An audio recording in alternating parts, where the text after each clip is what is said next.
Alors après la puissance de la norme juridique, dont on vient entendre de nombreuses expressions, je voudrais vous dire quelques mots pour commencer sur l'intitulé de ce colloque, « Puissance de la norme ».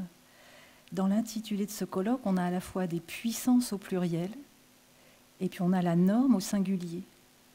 Donc il y a à la fois le pressenti de la pluralité des puissances et le présupposé d'une unité de la norme, comme si la norme était une, alors qu'on a entendu parler de beaucoup de normes différentes aujourd'hui, la norme juridique, des normes techniques, des normes managériales, des normes éthiques.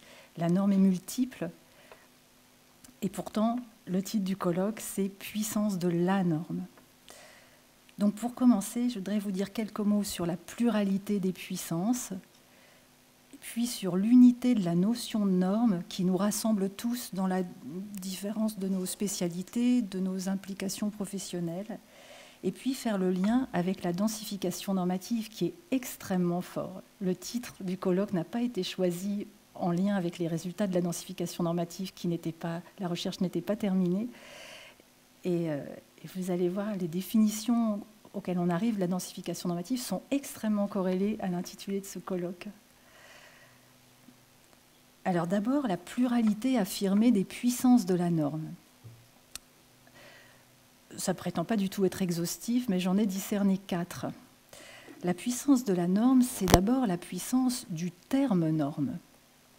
On a un peu de mal à se l'imaginer aujourd'hui, mais ce terme-là, il était complètement absent des dictionnaires au XVIIe et XVIIIe siècle. Ce n'était pas du tout un terme usité. Il est apparu seulement à la fin du XIXe siècle. Et dans son vocabulaire philosophique, Lalande, en 1926, écrit que ce terme a été introduit dans la langue usuelle par le philosophe Wilhelm Wundt en 1886, dans un livre qui s'appelle « Éthique ». Il écrit ça en 1926, Lalande. Donc ça apparaît à la toute fin du XIXe siècle et ça va commencer à se généraliser au XXe siècle, alors pour les juristes avec les travaux de Kelsen.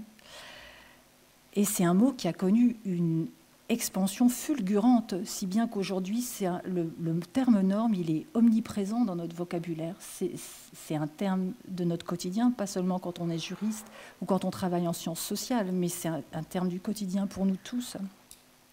Donc cette première puissance, c'est une puissance d'expansion du terme norme. Et cette puissance d'expansion, elle est tout à fait en reflet de la puissance de la norme et de la densification normative. Mais la puissance de la norme, c'est aussi la puissance du symbole qu'est la norme. Une puissance qu'elle tire de ses origines latines. La norma, c'est une équerre, c'était un outil de construction pour les maçons et les charpentiers romains, mais aussi de ses origines grecques.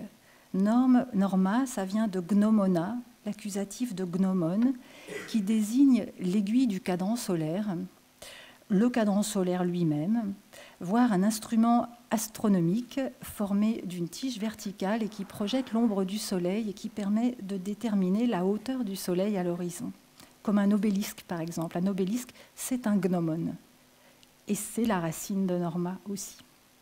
Cette puissance-là, c'est une puissance d'évocation, celle d'un modèle de rectitude, un modèle d'alignement, de droiture, mais aussi de verticalité. Nous y reviendrons tout à la fin de ce propos. La puissance de la norme, c'est encore la puissance de ses fonctions, qui sont celles de la norma concrète, c'est-à-dire l'équerre, ce fameux instrument de construction, mais qui sont aussi celles de la norme au sens abstrait. 2 fonctions.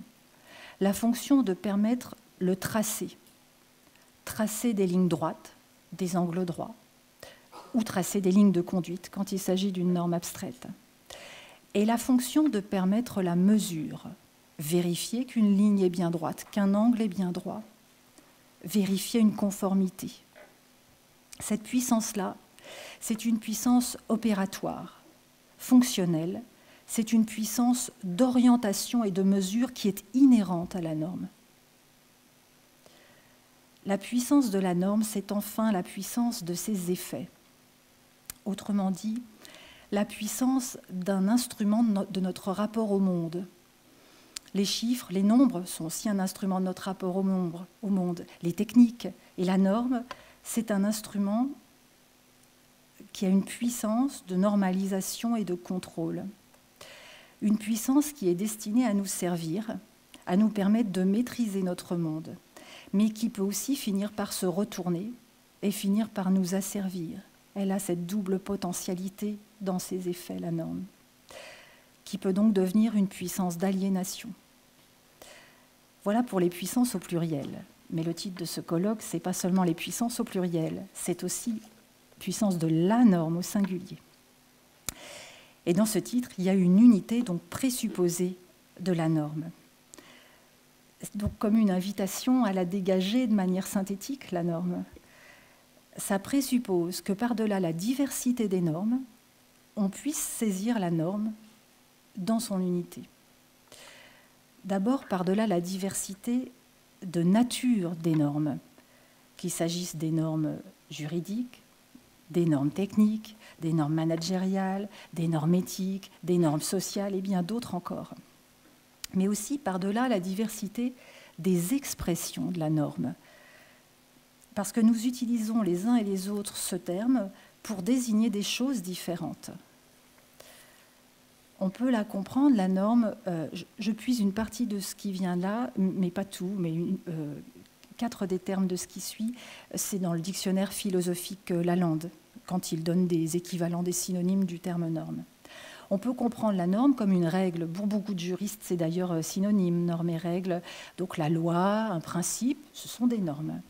Plus usuellement, dans une vue plus sociologique, on peut comprendre la norme comme une récurrence, un usage, une pratique, qu'est-ce qui se fait normalement. De manière plus technique, on peut dire que la norme, c'est un instrument. Mais pour des normalisateurs, la norme, c'est un document.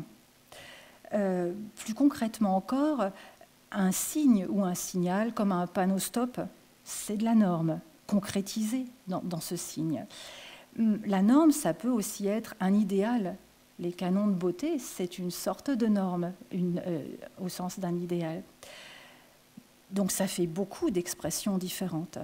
Mais par-delà cette diversité, le titre du colloque pressent qu'il y a une unité, en tout cas implicitement, qu'il y a une unité de la notion.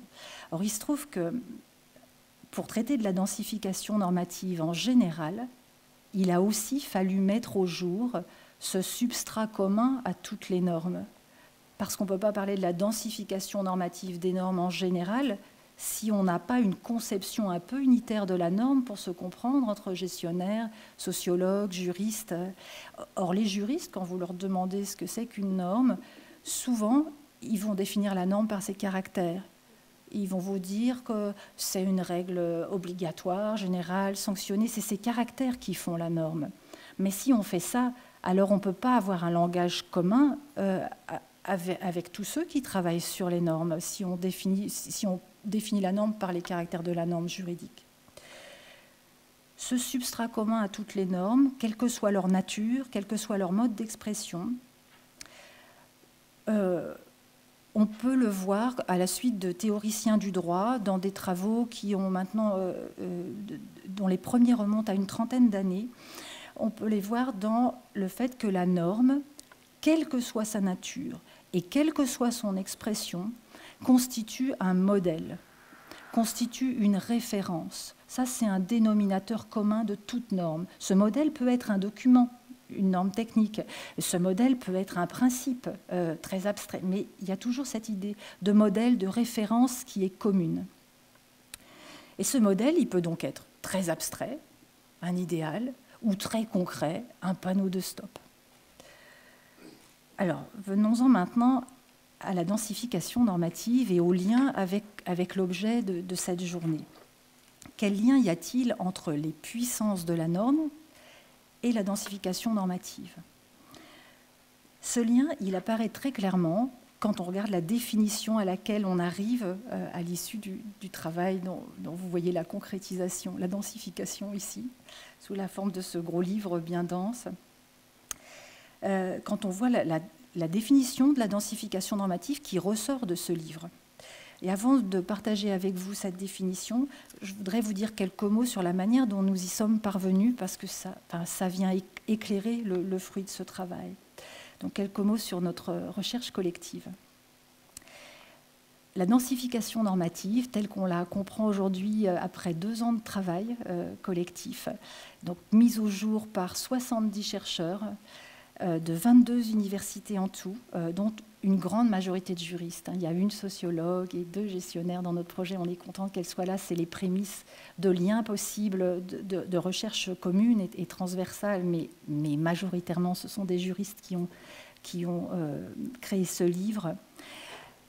Et outre les préfaciers, un petit peu nombreux, il y a 63 contributeurs dans ce livre qui ont écrit 61 contributions, parce qu'il y a 2 contributions à 4 mains. Et on est parti d'une expression totalement inconnue. Il y a 2 ans, quand on entrait densification normative sur Internet, on ne trouvait rien. Tout au plus, il y avait des occurrences dans 2 thèses de droit de 2006 et de 2008, dont une thèse d'Orléans d'ailleurs. Les deux doctorants qui ont fait ces thèses et qui utilisaient déjà l'expression densification normative sont contributeurs dans le projet. Et donc, non seulement on ne trouvait rien sur l'expression elle-même, ce n'était pas du tout une expression usitée, mais en plus, et c'est le mérite des chercheurs de s'être lancés dans cette aventure, on est parti sans prédéfinition, juste d'une intuition. Voilà, la densification normative, quel thème souhaiteriez-vous étudier en lien avec la densification normative sur un objet de recherche qui vous intéresse? On est parti juste avec une 12aine de questions de problématiques. Qu'est-ce que ça évoque pour vous, cette expression densification normative? Comment ça se manifeste? Quelles sont ses causes d'après vous? Comment est-ce que vous la définiriez? Quels effets elle produit?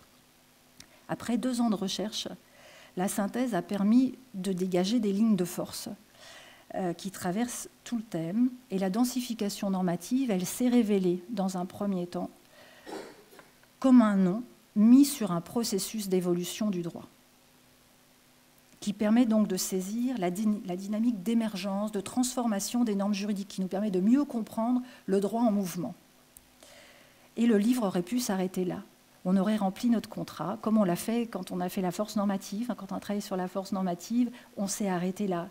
La force normative, c'est pareil, c'est une expression très transversale, et donc on ne l'a traitée qu'en droit. On a dégagé le concept de force normative pour le droit. Ça aurait pu s'arrêter là, donc à la densification normative en droit, on aurait rempli notre objectif.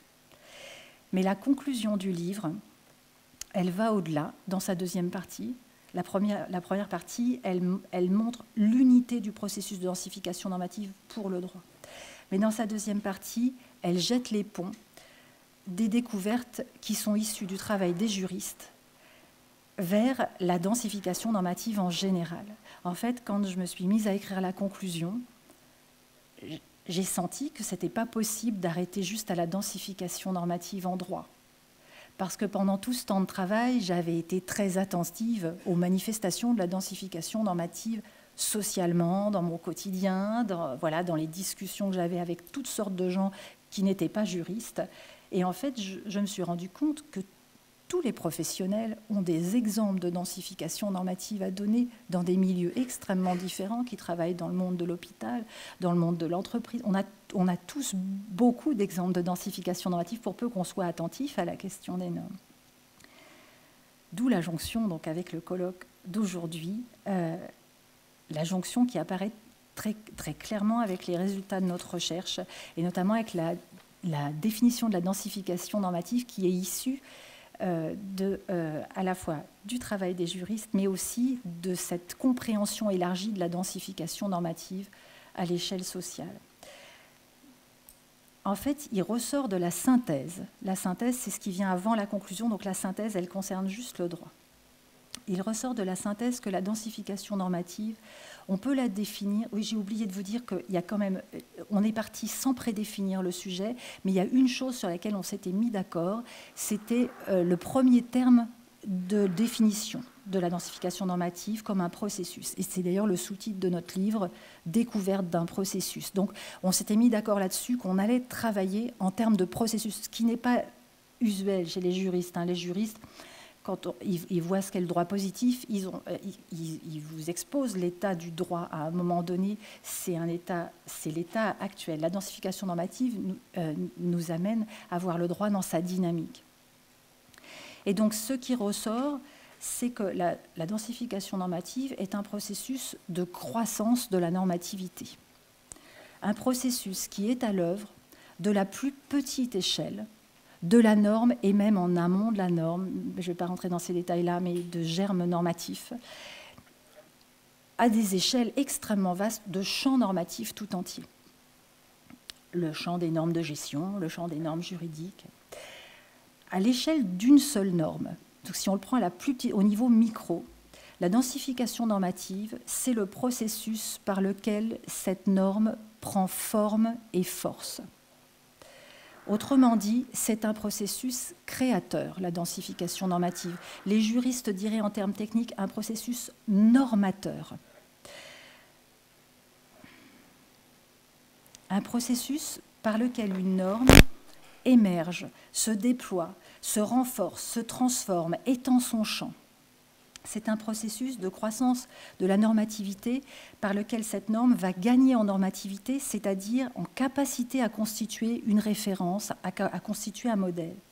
Dans la première partie de la conclusion du livre, j'ai décrit ça pour le principe de précaution, qui est un très très bon exemple de densification normative sur un temps très ramassé. Mais on pourrait aussi bien le faire pour la densification normative de la norme ISO 26000 ou pour n'importe quelle autre norme. Ça a été l'occasion pour moi de comprendre comment ce processus de densification normative, il peut parfois entrer en distorsion. Et le processus de densification normative du principe de précaution montre très bien ça, et comment ce processus est extrêmement ambivalent et mêle de manière irréductible l'ombre et la lumière.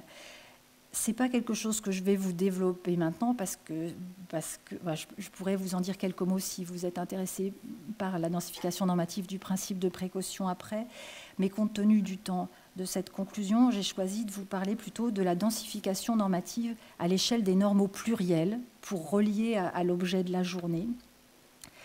Et à cette plus grande échelle, en fait, ce qui m'est apparu clairement en concluant, c'est que la densification normative, c'est un phénomène de société. C'est une tendance majeure de l'évolution de nos sociétés. Et moi, quand j'ai proposé le sujet à mes collègues, je n'étais pas du tout partie dans cette optique. Ça s'est imposé au fur et à mesure du travail, cette dimension du sujet.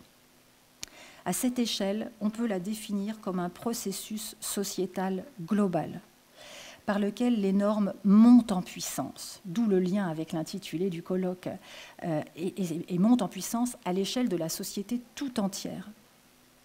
Cette compréhension de la densification normative comme une montée en puissance des normes est donc directement reliée à notre objet aujourd'hui.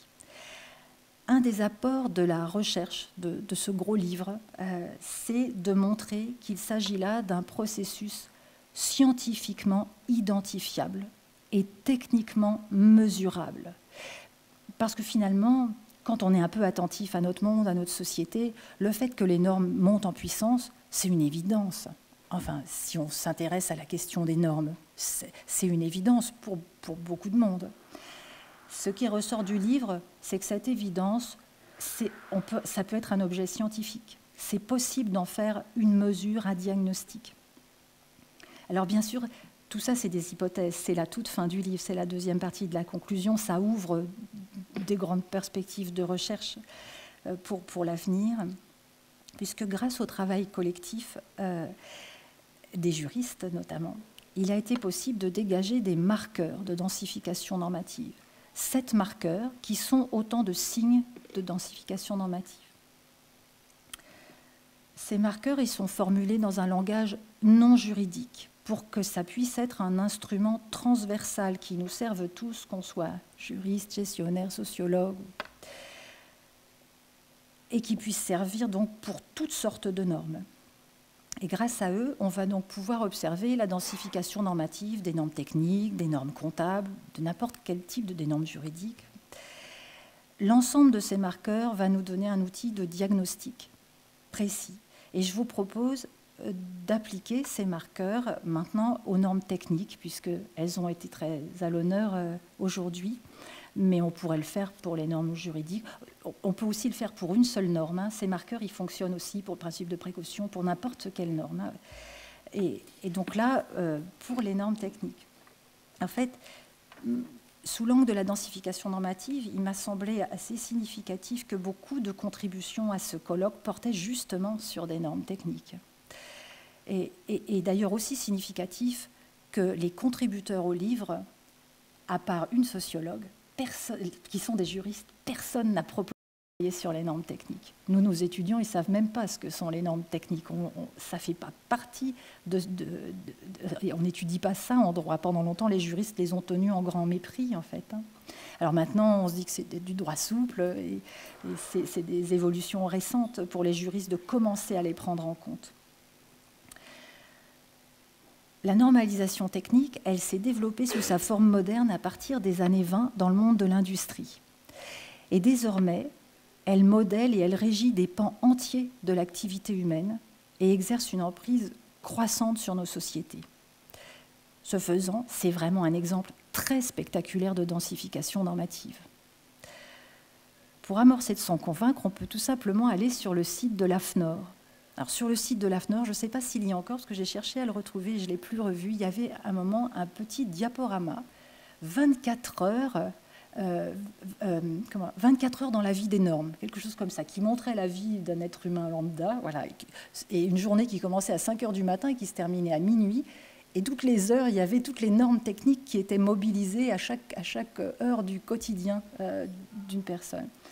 Et l'AFNOR, sans mettre le terme densification normative sur sa pratique et sa production, elle écrit clairement sur son site: l'importance des normes, alors elle entend des normes techniques, hein, des normes dans notre vie quotidienne est insoupçonnée. Au-delà des produits et équipements industriels, la normalisation couvre de nouveaux champs et implique toujours plus d'acteurs. On a ici 2 indicateurs de densification normative, on va le voir juste après. Donc pour vérifier avec rigueur ce que dit l'AFNOR, on peut examiner les différents marqueurs maintenant de densification normative. Avant de les voir, je veux juste vous préciser une chose. Leur dénominateur commun à ces 7 marqueurs est le dénominateur commun de toutes les manifestations de densification normative, ce dénominateur commun qui a pu être mis en lumière dans la synthèse grâce au travail de ces 61 contributions, c'est le plus de normativité. Dans toutes les manifestations de densification normative, il y a du plus de normativité, et dans les 7 marqueurs, il y a du plus de normativité. C'est ça la racine commune de la densification normative, que ce plus soit quantitatif ou qualitatif, formel ou substantiel, il a différents visages, mais c'est toujours du plus de normativité. Ça, c'est une unité, c'est un noyau d'unité dans la densification normative. Le premier indice de la densification normative des normes techniques, un indice strictement quantitatif, c'est l'augmentation considérable du nombre de normes techniques qui existent actuellement. Si on s'en tient au seul catalogue de l'AFNOR, et là je parle sous le contrôle des normalisateurs, ce nombre aurait doublé en 20 ans pour arriver à 20 000 normes en 2012, et cela malgré une disparition régulière des normes remplacées, ce qui n'est pas le cas pour les normes juridiques, avec une moyenne de 1800 normes nouvelles chaque année. Maintenant, à une échelle plus globale, et si l'on en croit l'Institut Périnorme, qui est cité dans l'une des contributions d'un intervenant à ce colloque, leur nombre total atteindrait 650 000 normes techniques, toutes normes techniques confondues, internationales, européennes et nationales. Bon, c'est un chiffre complètement invérifiable, mais suffisamment vertigineux quand même pour accréditer l'idée d'un accroissement du nombre des normes techniques si on se place à l'échelle de quelques décennies. Ce premier marqueur, il est en étroite corrélation avec un autre qui est celui de la multiplication des sources de normes techniques, avec un nombre croissant de bureaux de normalisation sectoriels et d'organismes européens et internationaux pour les produire. Le troisième marqueur, c'est celui de l'extension du champ de la normalisation technique. Par-delà le domaine industriel d'où elle provient, elle concerne aujourd'hui la quasi-totalité des activités économiques, agroalimentaires, aéronautique et spatiale, automobile, banque, assurance et finances, construction, eau et assainissement, énergie, industrie, santé, médico-social, services, sport et loisirs, technologie de l'information et de la communication, tourisme, transport et logistique. La liste de l'AFNOR s'arrête là, je mets des points de suspension. Cette liste de l'AFNOR n'est certainement pas exhaustive, cette liste ne cesse de s'allonger et la bonne question aujourd'hui, c'est quel domaine aujourd'hui échappe à la normalisation technique? Le quatrième marqueur, c'est l'accroissement du nombre des acteurs concernés. Bien sûr, au premier rang, il y a les entreprises, les organisations, mais pas seulement, loin s'en faut. Les organismes publics, les collectivités locales, les laboratoires, les centres techniques, les associations, les artisans, les membres des professions libérales comme les notaires, les avocats, tous sont concernés par la normalisation technique. Et pareil, l'allongement de la liste des catégories de destinataires est sans fin et certainement pas terminé. La question aujourd'hui, c'est quels acteurs échappent encore à la normalisation technique. Un autre marqueur qui atteste de la puissance du processus de densification normative, c'est la multiplication et la diversification des objets normalisés. J'ai mis objets entre guillemets, vous allez comprendre pourquoi. Parce qu'initialement, la normalisation technique, elle a été conçue pour des produits, puis pour des équipements industriels, et peu à peu, elle s'est étendue aux services publics, à des risques, à des systèmes de management. Et voilà maintenant qu'elle touche des compétences professionnelles, qu'elle s'applique à des formations universitaires. Il y a donc des masters, par exemple, qui sont maintenant certifiés ISO 9001, avec l'engagement d'adopter la démarche de qualité, système management de qualité. Et la densification, donc en fait ici, on voit que la jonction s'opère entre les normes techniques et les normes managériales. La jonction se fait ici à travers cette norme. Et la densification normative peut continuer ainsi, et c'est ce qu'elle est en train de faire, la densification normative des normes techniques, à se propager insensiblement du monde des choses pour lesquelles elle était faite initialement, au monde des êtres, au monde des personnes. L'une des causes immédiates de cette extension de la certification, là je prends le domaine universitaire, c'est juste pour prendre un petit exemple, c'est notamment la pression des CFA, qui eux-mêmes sont certifiés. Et cette certification favorise les procédures d'évaluation. C'est-à-dire qu'on voit ici comment la densification normative opère par capillarité, en quelque sorte. Elle fait tache d'huile et elle s'étend progressivement, mais d'une manière irrésistible, à l'ensemble du tissu social, sans limite. Le dernier marqueur signifiant, c'est celui de l'intensification de la force normative des normes techniques. Certes, on dit souvent que les normes techniques, ce sont des normes facultatives, ce sont des normes d'application volontaire, et une manière de dire qu'elles ne sont pas impératives, comme le sont un certain nombre de normes juridiques. Mais ça ne veut pas du tout dire que ces normes sont dépourvues de force normative. Nous savons maintenant, puisque notre précédent livre, c'était la force normative, que la force normative ne se réduit pas à la force obligatoire. La force normative, c'est beaucoup plus vaste. Elle est dans cette capacité à fournir référence je ne dis pas que ça n'a rien à voir avec la nature obligatoire de la norme, mais qui est très au-delà de la nature obligatoire de la norme. Et d'ailleurs, beaucoup de normes techniques affichent leur ambition prescriptive, par leur titre même, leur dénomination. Prescription de sécurité, ligne directrice, exigences concernant la qualité et la compétence. Elles font l'objet de sanctions qui leur sont propres et qui assoient leur force normative. La perte de certification, c'est une manière de garantir la force de ces normes. Et donc, si juridiquement elles ne sont pas obligatoires, économiquement, stratégiquement, elles le sont, notamment pour les entreprises, pour décrocher des appels d'offres, pour rester compétitives. Donc, elles ont une très grande force normative, grandissante. Oui, il y a aussi le dernier paramètre de l'accroissement de la précision des spécifications des normes techniques. Ça, c'est un paramètre qui concerne le contenu des normes techniques elles-mêmes. Maintenant, pour ne pas être trop long, je voudrais vous dire quelques mots d'analyse critique de la densification normative, mais que vous avez peut-être commencé à sentir poindre à travers ce que je viens de vous décrire précédemment.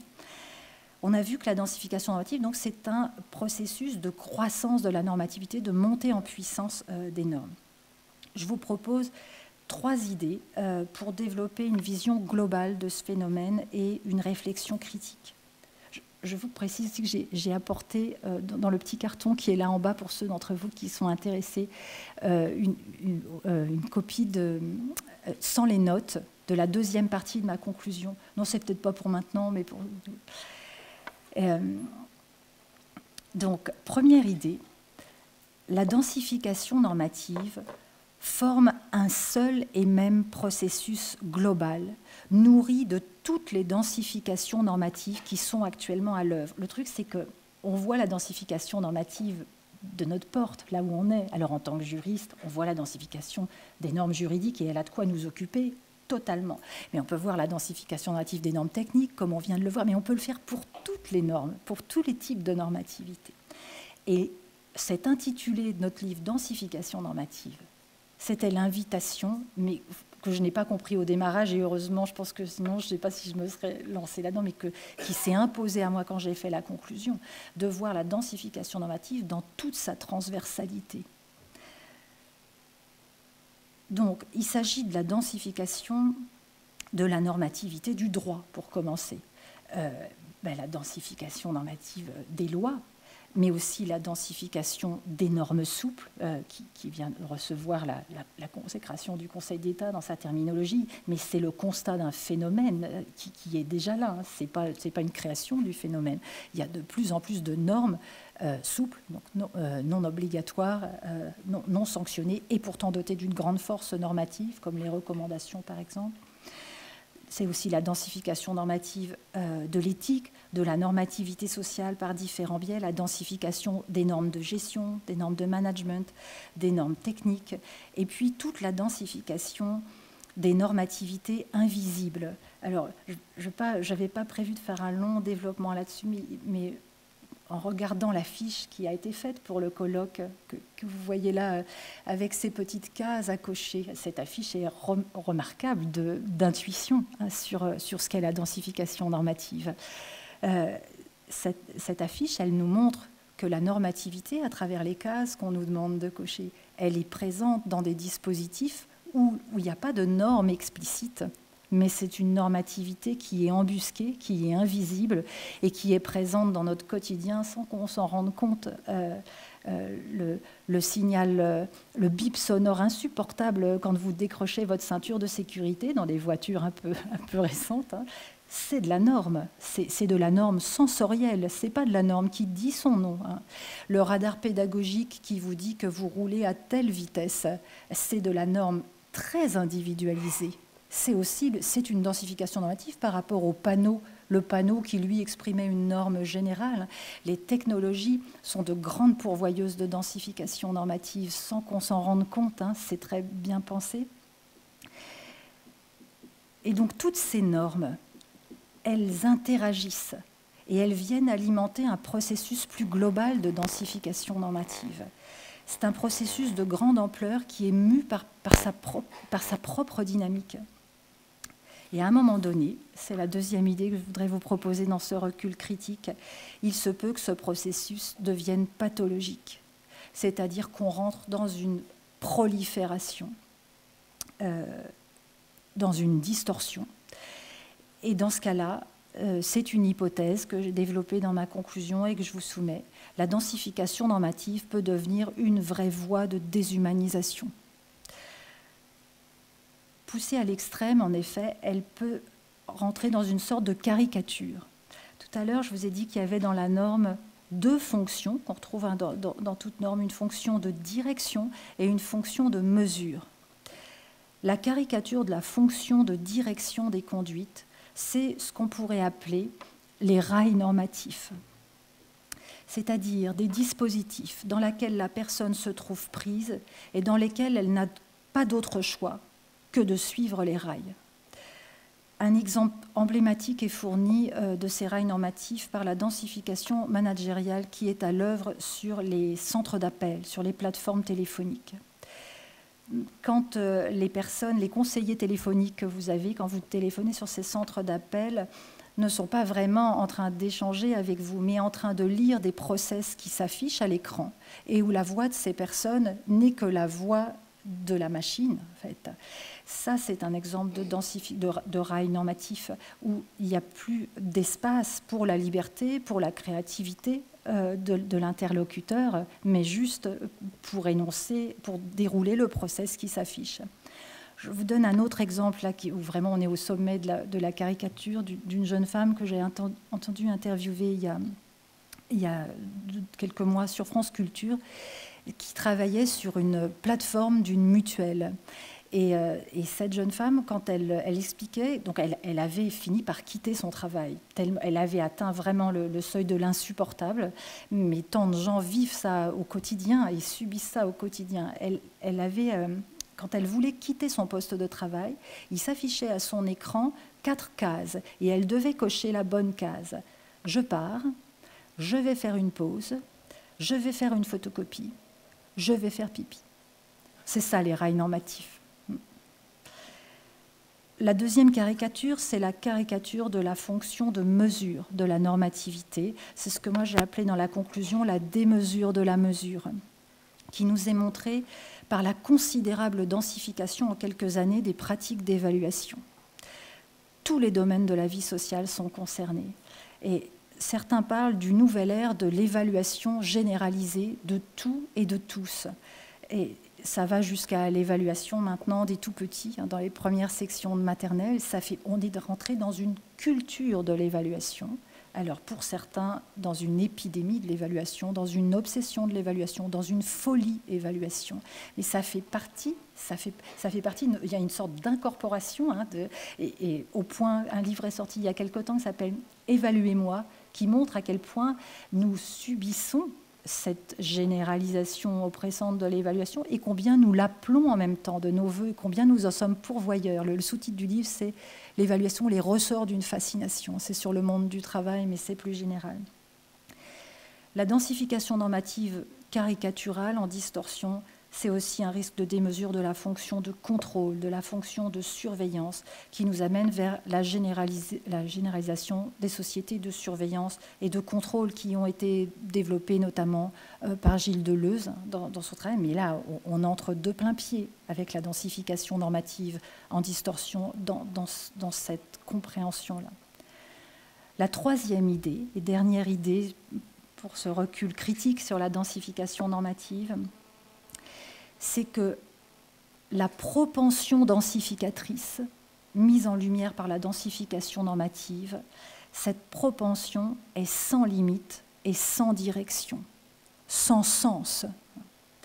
La densification normative, en fait, elle entre en synergie avec deux grands autres processus, deux grandes autres tendances actuelles de nos sociétés. La première de ces deux tendances, c'est le processus d'accélération.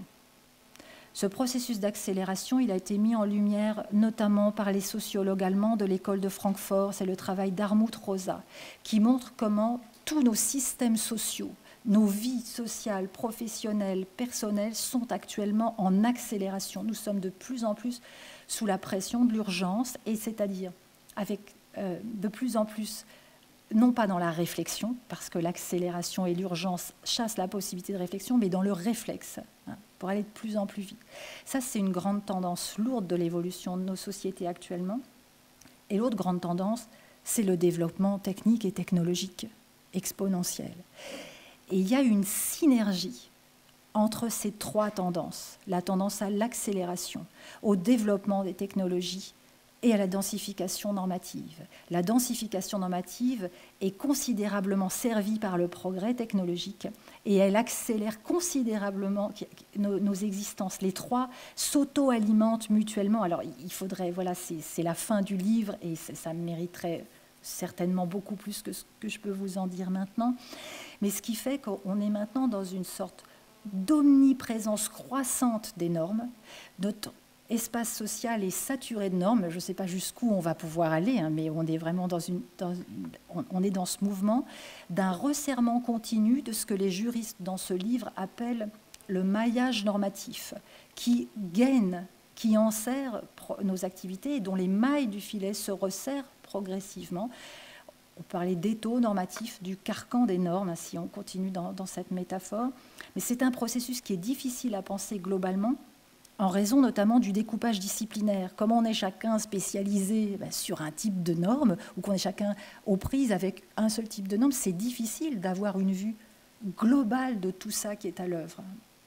Le maquettiste, il nous a fait un joli dessin pour les relier. Mais moi, quand j'ai fait le premier dessin, quand j'ai commencé à comprendre que toutes ces normes étaient en synergie, et que j'ai commencé à faire les liens, c'était une toile d'araignée inextricable. Ce n'était pas du tout aussi harmonieux que ce qu'il nous a fait là. Donc c'est un processus auto-alimenté.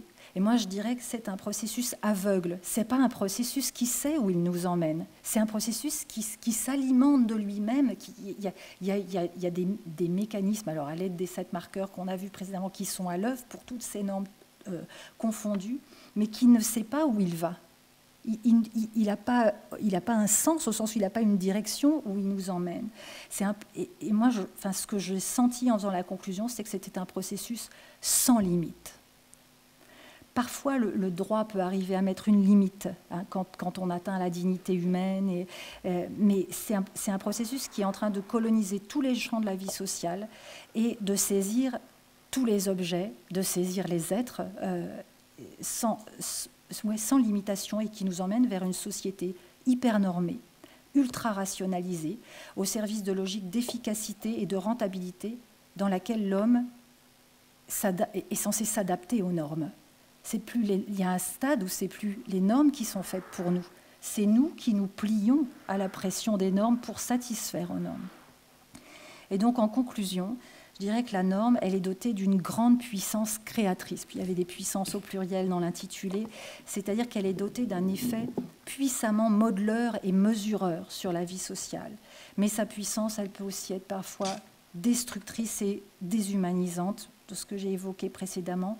Quand de modèle, elle devient moule, parce que la norme peut aussi devenir un moule dans lequel on doit se couler, sans plus aucune marge de liberté et de créativité, comme cette jeune femme des plateformes téléphoniques que j'évoquais tout à l'heure. Et la densification normative, alors, elle est alimentée par chacun de nous, là où on est placé, par notre souci de sécurité que vous évoquiez tout à l'heure, par notre désir de contrôle, par nos peurs, par notre propension à nous soumettre aussi, parce que c'est la norme et que tout le monde le fait. Il y a un mimétisme normatif qui fait qu'on se coule, nous aussi, là-dedans. Et finalement, les normes, elles apparaissent parfois comme ces génies qui, une fois sortis de la bouteille, laissent leur pleine puissance s'exprimer et débordent complètement l'imprudent qui a ouvert le flacon en pensant les mettre à son service et finalement qui se trouvent désormais sous leur joug. Alors peut-être que les dérives de la densification normative, je ne dis pas que la densification normative ne se réduit pas du tout à ça. J'ai juste mis un peu l'accent sur ces dérives possibles, mais la densification normative, c'est aussi le déploiement de la création normative dans ce qu'elle a aussi d'intéressant sur le plan éthique. J'ai fait un choix en orientant de ce côté-là, mais dans le document, vous aurez toutes les dimensions. Mais peut-être que donc, les dérives de cette densification normative nous signalent les dangers d'une compréhension exclusivement instrumentale de la norme, sur le seul plan horizontal, c'est-à-dire le plan du faire, de l'efficacité, de la rationalisation, de la rentabilité, du désir très prométhéen de maîtrise de notre monde. Peut-être que la densification normative nous lance aussi une invitation à nous retourner vers la source de la norme, vers l'enseignement du gnomon, qui est donc sa racine grecque, comme on l'a vu tout à l'heure. Gnomon, c'est la même racine gno que gnosis, la connaissance. Une connaissance donc qui, à l'image du gnomon, est médiateur entre terre et ciel, entre l'ombre et le soleil, c'est-à-dire qui allie à la fois l'horizontale de la norma, parce que la norma, elle est très horizontale, et la verticale. Cette horizontale, et en fait, l'information horizontale, on le voit dans le dessin du gnomon, est donnée par la verticalité de la tige. C'est la verticalité qui donne l'information, qui donne l'heure ou qui donne la position du soleil. Et donc cette verticalité, ça pourrait être l'image d'une maturité ou d'une sagesse ou au moins d'une hauteur de vue à laquelle la constellation de Norma et Regula pourrait nous inviter. Je vous remercie.